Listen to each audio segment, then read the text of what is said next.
tema do Palavra Profética é: a minha família precisa de salvação. E o texto se encontra em Atos 16, versículo 31, que diz assim: creia no Senhor Jesus e será salvo tu e a tua casa. E eu quero trazer a cada crente o desafio de que a igreja tem uma missão, a igreja tem uma ordem de Jesus, e basicamente é isso que Paulo e Silas estavam fazendo naquela prisão, cumprindo a missão e anunciando o evangelho salvador de Cristo. Os dois haviam sido presos por expulsar o demônio de uma moça, tinham recebido uma condenação de ganharem chicotada nas costas, e depois de toda essa humilhação, estavam amarrados na cadeia, como se fossem criminosos dos mais perigosos.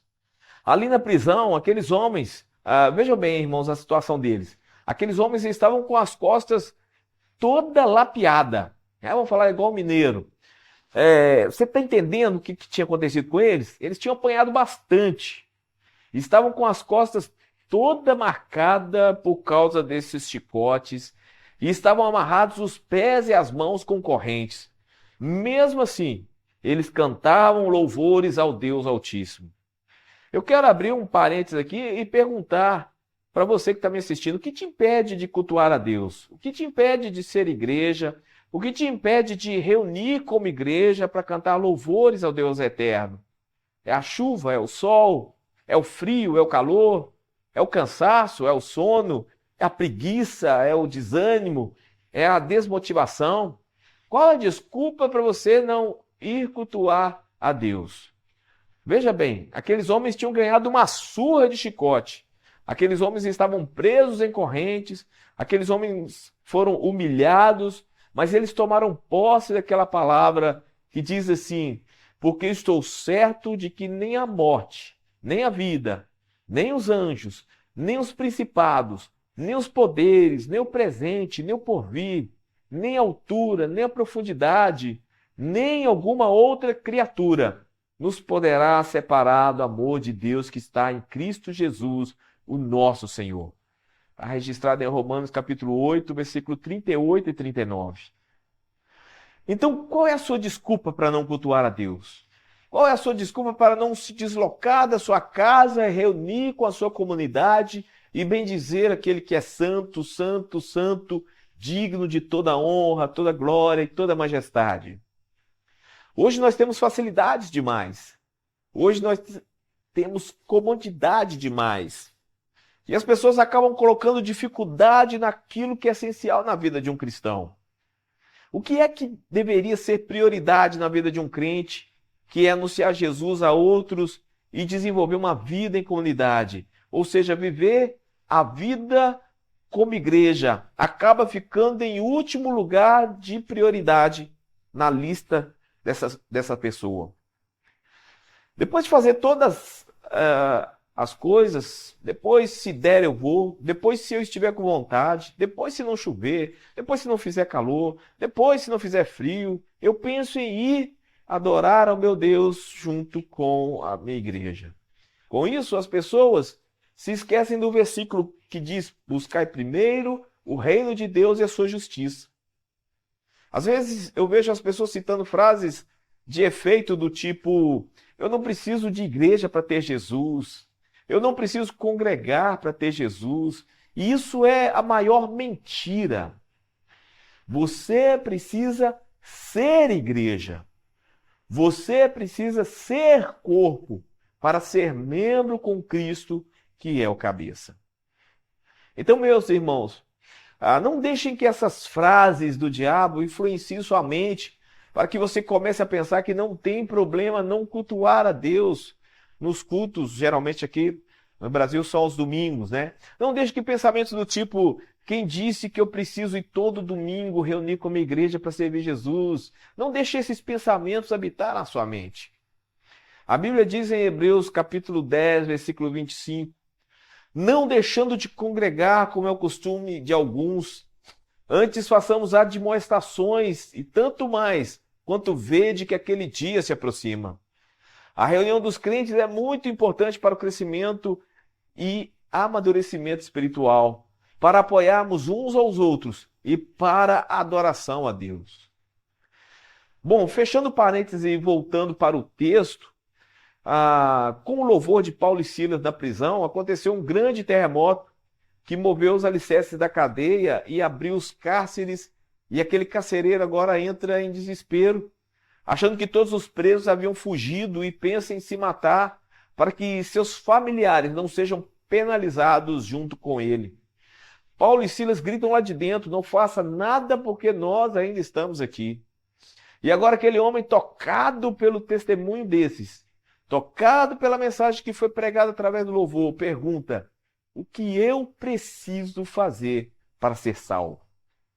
E chegamos na resposta de Paulo, que foi o versículo que nós lemos no início da mensagem, né? Creia no Senhor Jesus e será salvo tu e a tua casa. E o versículo 32 diz: e lhe pregavam a palavra do Senhor e a todos os que estavam em sua casa. E o resultado dessa pregação está no versículo 33, que diz assim: e tomando ele consigo naquela mesma hora da noite, lavou-lhes os vergões, e logo foi batizado ele e todos os seus. Eu abri um parênteses um pouco grande sobre a questão de congregar, mas eu quero aqui voltar ao tema da mensagem, que é a família. Eu quero levar a cada um que está ouvindo essa mensagem a refletir sobre a seguinte questão: a minha família, a sua família, ela precisa de salvação. A gente deve se preocupar em interceder pelas nossas famílias até chegar no ponto de falarmos que nem Josué gritou: eu e a minha casa serviremos ao Senhor. Devemos ter em mente a preocupação de Ana, que ofereceu seu filho a Deus. Devemos ter a disposição de Maria quando disse ao anjo: eis aqui a serva do Senhor, cumpra-se em mim segundo a sua vontade. Devemos ter essa preocupação desse carcereiro citado no livro de Atos: o que eu preciso fazer para ser salvo? Quando falamos de salvação, estamos falando de eternidade na presença de Deus, ou afastado dele. Veja o caso do carcereiro. Tinha recebido um livramento, havia acabado de acontecer um terremoto, e isso é bem assustador. Só quem passou por um pode explicar a sensação. Aquele carcereiro saiu vivo dali. Depois ele passou por outra situação difícil, que era o seu emprego que estava em risco. Ele era encarregado de vigiar os presos para que eles não fugissem. E com o terremoto as portas se abriram, correntes se soltaram, e ele achava que todos haviam fugido. Depois de todos esses livramentos, ele chega à conclusão que mesmo assim, ele precisa de um Salvador para viver na presença dele por toda a eternidade. Ele precisa de Jesus. E o mais importante é que a salvação foi oferecida para toda a família, não somente para ele. Você tem pensado na salvação da sua família? Você tem orado por aqueles que ainda não foram salvos na sua família? Você tem testemunhado do amor de Jesus para a sua família? Quando falamos de salvação, nós não estamos falando de religião. Quando falamos de salvação, não estamos falando de boas obras. Quando falamos de salvação, não estamos falando de fórmulas mágicas. Nós estamos falando de se render ao senhorio de Cristo e exercer a fé em Jesus. Irmãos, essa é a hora. Esse é o momento. Não adianta mascarar, não adianta maquiar. Nós temos que nos preocupar com a salvação da nossa família. Veja bem o exemplo desse carcereiro. Por todos os livramentos que ele teve, mesmo assim, ele percebeu que a sua necessidade de livramento era espiritual. Por isso que ele faz a pergunta: o que eu preciso fazer para ser salvo? E Paulo e Silas explicam claramente o evangelho para ele. A Bíblia nos ensina sobre a salvação. Ao estudar a palavra de Deus, entendemos que todos os homens são pecadores. Todos pecaram e separados estão da glória de Deus. O salário do pecado é a morte, ou seja, condenação eterna ao inferno. E a solução para se livrar dessa condenação é o arrependimento e a fé em Jesus Cristo, pois ele morreu por nós na cruz do Calvário. Em 1 Coríntios, capítulo 15, versículo 3 e 4, diz que Cristo morreu pelos nossos pecados, segundo a Escritura, e que foi sepultado, e que ressuscitou ao terceiro dia, segundo as Escrituras. Ao ouvir sobre a mensagem de boas novas do Evangelho, aquele carcereiro creu em Jesus. Ele demonstrou sua fé ao admitir que sozinho, ou por boas obras, ou por boas atitudes, ele não chegará ao céu, mas colocou toda a sua confiança na obra redentora de Cristo para a sua salvação. Somente a fé em Cristo pode salvar. E assim como aquele carcereiro ouviu a palavra de Deus e entendeu que precisava crer em Cristo para ser salvo, assim toda a sua família teve que passar pelo mesmo processo para obter a salvação. A salvação, ela é individual. Não é porque eu sou um cristão que isso quer dizer que toda a minha família automaticamente está salva. Cada pessoa da minha família precisa entender, assim como esse carcereiro, que cada um precisa entregar a sua vida a Jesus. E quando Paulo fala, creia no Senhor Jesus e será salvo tu e a tua casa, podemos interpretar como um convite para que o carcereiro compartilhe sua fé com a sua família, seja falando de Jesus ou através das suas atitudes. Perguntas que devemos fazer para a nossa análise. Nós temos anunciado Jesus aos nossos familiares? Temos confessado que Jesus é o Senhor da minha vida? Temos anunciado Jesus com o nosso testemunho?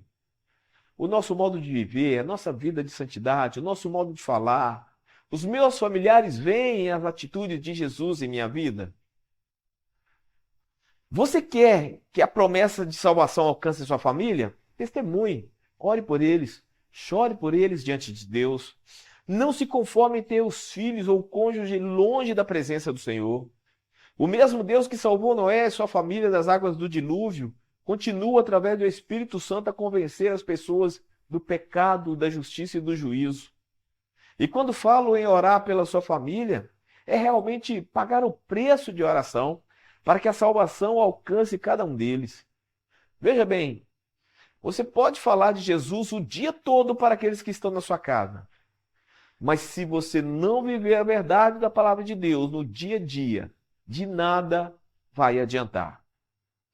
Elas podem até não falar, mas estão de olho na maneira como você reage a cada situação, a cada momento.